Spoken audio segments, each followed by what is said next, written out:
Welcome to the Executive Coaching Podcast, where Executive Coach Alicia Cowan will discuss leadership topics and coaching solutions to tackle the most difficult problems that keep you from leading your team to success.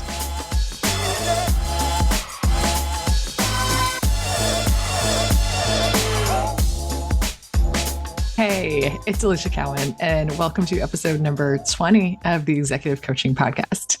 All right, so we are mid-August as I'm recording this, and we are seriously in the back to school mode here. We just started a couple of weeks ago, and we're in it. You know, all the things have really kind of kicked off, and I'll say this for me, it almost feels like a second new year, always like when school starts and everything kind of gets back up and running for us. It's a different routine. It's a different, schedules and all the things kind of shift. And it almost just feels like a new year. And so we're really just in the thick of things here and active and busy. And, another update around the Cowan household is the ongoing house that we're building here in Wesley Chapel. So I always like to give an update. And I'll say this, we were really at a standstill when we were doing framing, but now we were like moving really quickly and it's really exciting to see. So in the past couple of weeks since I recorded my last episode, everything's been moving quickly. So tile is in, the cabinets are in, doors on the interior of the house are in, the trim's done, paint's done. So all that got really completed really quickly in the past 2 weeks since I recorded last. So every time we go, it is exciting to see what changes have occurred. So that's been really fun. So lots of action around the Cowan household. And so it kind of brings me to the topic today. And we're going to talk about massive action and what that means to you as a leader. So this topic's come up in the past couple coaching sessions that I've done. And as you know, and I talk about on this podcast, I like to pull things from what's relevant. It's easy, right? It's easy for me to think about what's happening in life and with some of my clients and what I'm hearing thematically and bring it to you. And I've, heard that it helps, right? Because I think, of course, if somebody else is going through it and I start to hear it multiple times, it can really be helpful to you. And so this concept of taking massive action has come up for me in the past couple of weeks. And really, again, it feels like with the season for me of back to school and kind of shifting for me into like what feels like a new year for me, again, because of the routine and the habits that we're kind of shaken up. It's the perfect time, I feel like, to discuss taking massive action. So what the heck am I talking about? What is massive action? So what I'm going to talk about today is really a concept that's been taught to me by my one of my coaches, Brooke Casio, and this concept of massive action. So I will give her full credit for this. But what it really means is the concept of action that you're going to take and then continue to take until you hit the goal that you're going after. What those details look like for you, of course, are very personal and specific to you, but it's whatever that end ultimate goal is, and all the things that you're willing to do, all the action that you're willing to take until you hit that goal. And more importantly, the feelings that you're willing to feel, the discomfort, the failure, the obstacles you're willing to overcome, all of that. What are you willing to do in order to hit your goal? So massive action also includes that, right? Includes the process of anticipating those obstacles, being willing to fail and try again, and then fail again and take more action, totally do it wrong, try again, and this on and on and on, an ongoing process until you reach your goal. And there is no stopping for any reason until then. Okay. And I don't mean stopping, doesn't mean you don't sleep or rest in between there, but it means you don't stop taking action and you don't stop heading towards that goal. You don't stop and give up on that goal until you reach it. Okay. That's what taking massive action means. So why are we talking about this today? Well, I'll say this. So what I've seen recently is that I've been coaching a lot of you, and everyone, we've been talking about goals that we're going after. And again, it's a midpoint in the year. So it makes sense. We're sort of reassessing where we're headed and where we're going. And a lot of you have big goals that you're going after, and or you're also managing teams. A lot of you are senior leaders and executives. You're managing teams that also have big goals, right? It could be collective company goals, collective team goals. You're going after these really big goals. And what I've seen happen as I've been talking to you and coaching through going after some of these big goals is that when either yourself or your team starts heading towards that goal and starts taking action, we start feeling uncomfortable with it. And it could be feelings such as feeling overwhelmed by it or getting stuck and overwhelmed because of perfectionism and the need to have everything be and look perfect. Or perhaps it's the need and the desire to know it all or know everything before we ever proceed with taking the next step. Or sometimes it's the fear of failure or the fear of rejection or just generally feeling uncomfortable with the discomfort of trying something new. And that has never been done by yourself or someone else, or, even if it's been done in the world before, hasn't been done by them personally. Okay. So that feeling of discomfort and feeling really uncomfortable in those feelings. And when we feel some of those feelings, again, what I see happening is for us, sometimes it feels like a warning sign, and it feels like a sign that we need to stop proceeding. We need to stop going, and that we succumb to that feeling, and then we stop going after our big goals.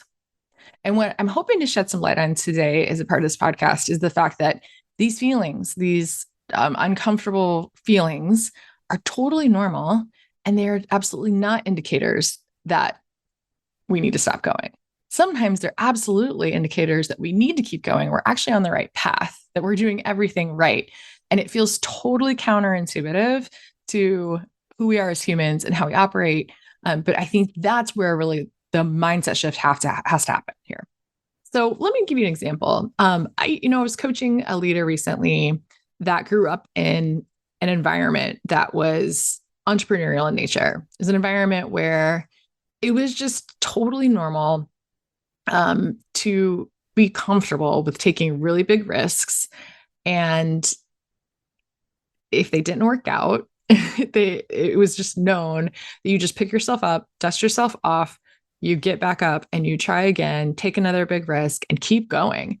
And I'll really commend this person because they're very introspective and reflective, and they can see that this is not necessarily the norm of what they're experiencing in the world and how others have experienced growing up. And so it's unique, right? And so what we're working on is how to lead and coach others that maybe haven't had the same experience growing up in their household, right? And it's an awesome thing because I think in business and being an entrepreneur, especially, there's just so many unknowns and there's so much discomfort. I've experienced it myself. There's a lot of unknowns, and it is super uncomfortable.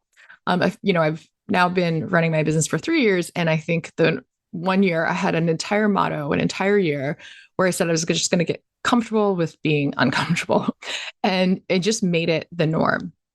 And it's been awesome to watch this leader kind of figure out that, again, it's a unique experience to have had that, and it's something that luckily is ingrained in the learning that they've experienced. And now it's up to them to help others kind of understand, as they're working within a startup business, to understand, how that works, why it's important to be able to take the risks, to feel uncomfortable, to try things, to fail and learn and fail.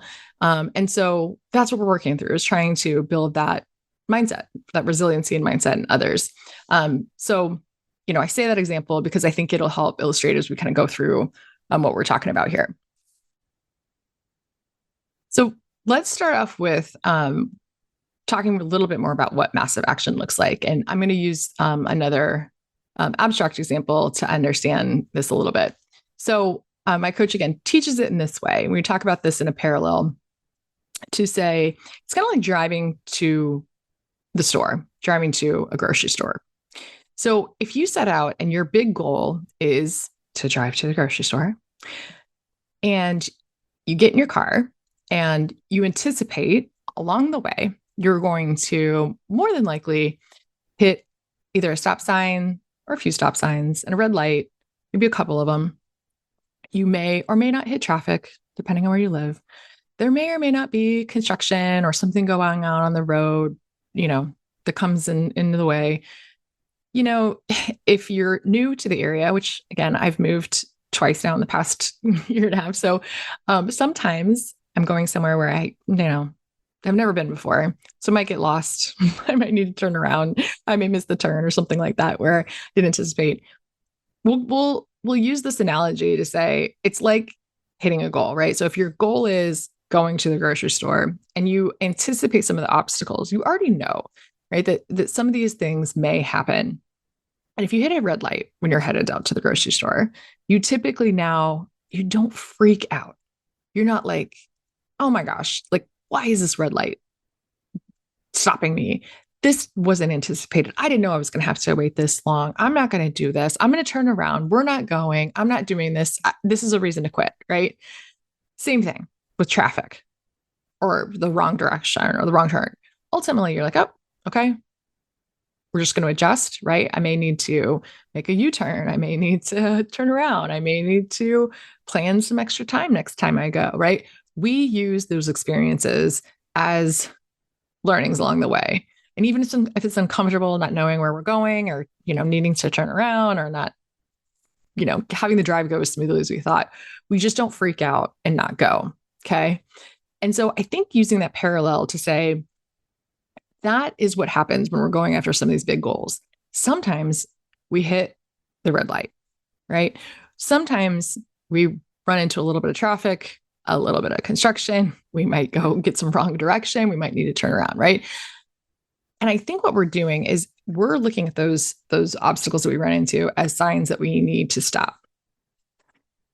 So how do we do this? So if we're going to go after a goal, and how do we list out all the things? Basically, what you can do is if you're sitting here and you're thinking, okay, I got some action to take. You list out all the actions that you think that you need to take at this point and continue taking until you hit your goal. What is the next best step? And it doesn't mean you have to have every single step outlined. You don't have to know everything and everything that's going to be along the way that you're going to run into. But you have to anticipate that there are going to be some obstacles there. And you can start to think about what you need to overcome them. But you also need to know, even just anticipating that there's going to be obstacles is actually really, really relieving. Because a lot of times I think we think in business, everything's supposed to go really, really smoothly and that we're not supposed to have any problems and we're not supposed to encounter difficulties. And right. And I think even teaching and training our teams, again, that's what I talked about with leaders, getting no's or having failures along the way is actually part of the game. It's part of what we need to anticipate. And sometimes, the obstacles or even just collecting no's, as I call it. And what that means is when you go out there and you take some action, you go out and you try to get a response, either a yes or a no. If you need something, if you're looking, sales goals are a great one, right? Going out and collecting as many no's as possible and almost making it like, hey, I'm willing to make 100 offers and I want to collect as many no's as I possibly can. Why? The goal is not the no. The goal is saying, I'm going to go out and even if I get rejected, even if I fail, I'm willing to collect as many no's to get towards my goal as I possibly can. Meaning that anticipating that there are going to be some no's along the way. And rather than making it a reason to stop or that something's going wrong, looking at it as like, great, another feather in my cap, another one that I've collected, I can keep going because I've got a goal to hit. Another way to think about massive action and the definition, what it is to really think about the opposite, passive action. Sometimes we'll get stuck in passive action in business and as leaders. We'll do things that looks like action or feels like action and feels super productive, but in all actuality is really not. So an example of this could be like if you are researching something or learning how to do something new and reading book upon book or Googling and watching tons of videos on it or whatever, it's hours upon hours of research on how to do something perfectly and getting stuck in inaction, meaning super passive and you're doing things. Again, this may fill tons of hours and could fill days upon days of time of research. And instead of starting to take some action and starting to take some steps towards actually doing something, it's passive. It's passive and it's just a lot of learning. But it can feel, again, though, sometimes those things can really trip you up. So I encourage you to take the audit and see where maybe there's passive action that's occurring rather than taking massive action. A lot of times, this is another one. This could be the meeting about the meeting about the meeting, right? We've all been there in meetings where we just meet and nothing ever really gets resolved or solved or move forward. And we just continue to spiral in meetings. So that's another good one of really passive action. Okay. All right. So what do we need to do? Again, big thing here is massive action and definition. It's just willing to be in that moment of failure where you try again, you take more action, you do it wrong, and you keep going. And this is the hard part. This is the really hard part because what happens is we don't feel comfortable in that. We don't feel comfortable in the failure, the getting up and trying again. Okay. And so what happens is when we hit those obstacles, our brain starts to freak out and thinks it's a sign to stop doing what we're doing. It sends signals, to our conscious or unconscious that, hey, this is bad. And ultimately we're saying we might die from this. We really, really need to stop. Okay. And I think what we need to sit down and talk to our brain about is, hey, we can survive this discomfort. We can survive this feeling of failure, of overwhelm, and we can keep going. Now, I do want to make this point of distinction. I am not talking about something that is some action that I'm talking about pushing past the point of being healthy or normal and pushing past something into the point of being harmful. That's a completely different story. Now, I'm not saying just pushing through things that are not healthy. And again, I hope that you can make that distinction. What I'm saying is it's more about the things and the feelings that we're trying to face and overcome. Like, it's like working through, again, the fear of feeling uncomfortable or the fear of feeling like a failure or any of those feelings that we're so afraid to feel that we're afraid to take action. So there's a difference there. Again, so I'm not saying push through something that, again, your body is telling you that you just physically cannot do. I'm talking about your brain telling you that, I'm so nervous to do this, or I'm so fearful to do this. And I don't think we can possibly live through that feeling of fear or discomfort. That's what I'm talking about, right? So there is a difference here. So I'm definitely not talking about burning out and taking massive action to the point where it's not healthy. Okay.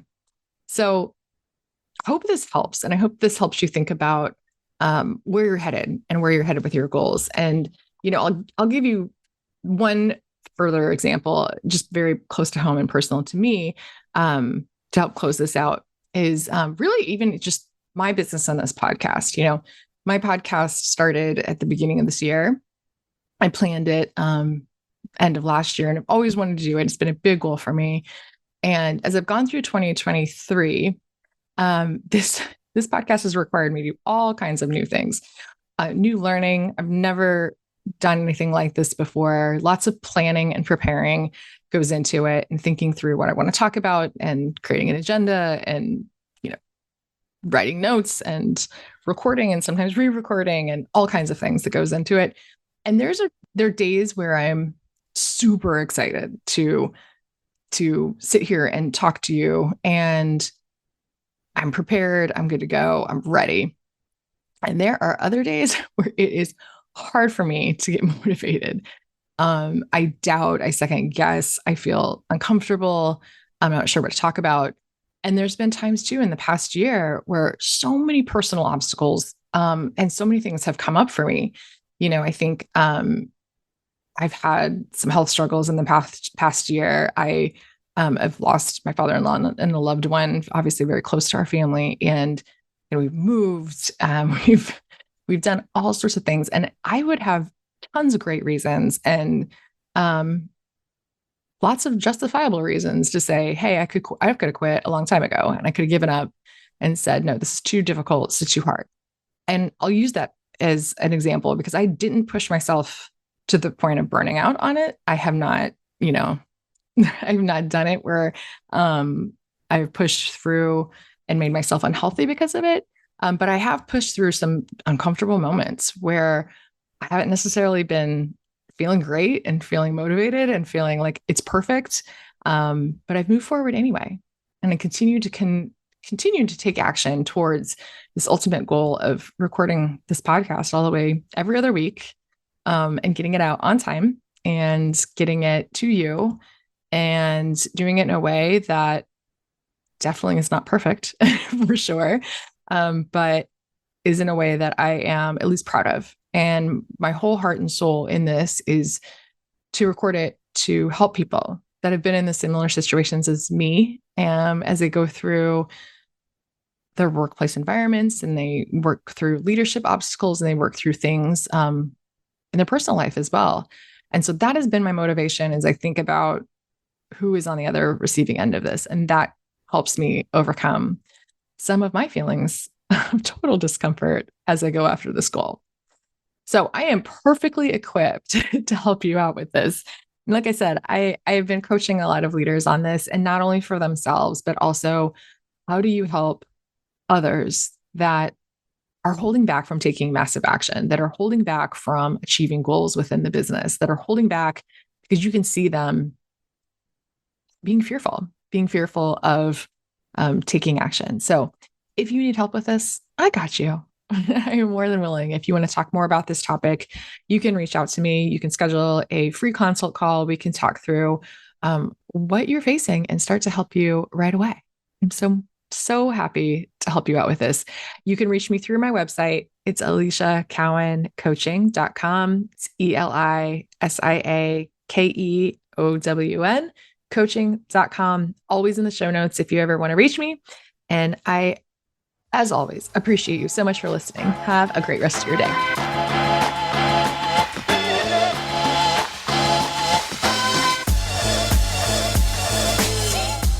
Thanks for joining us for this episode of the Executive Coaching Podcast with Alicia Cowan. If you're ready to have an executive coach who's ready to help you lead your team to success, then book an introductory call at aliciacowancoaching.com/call.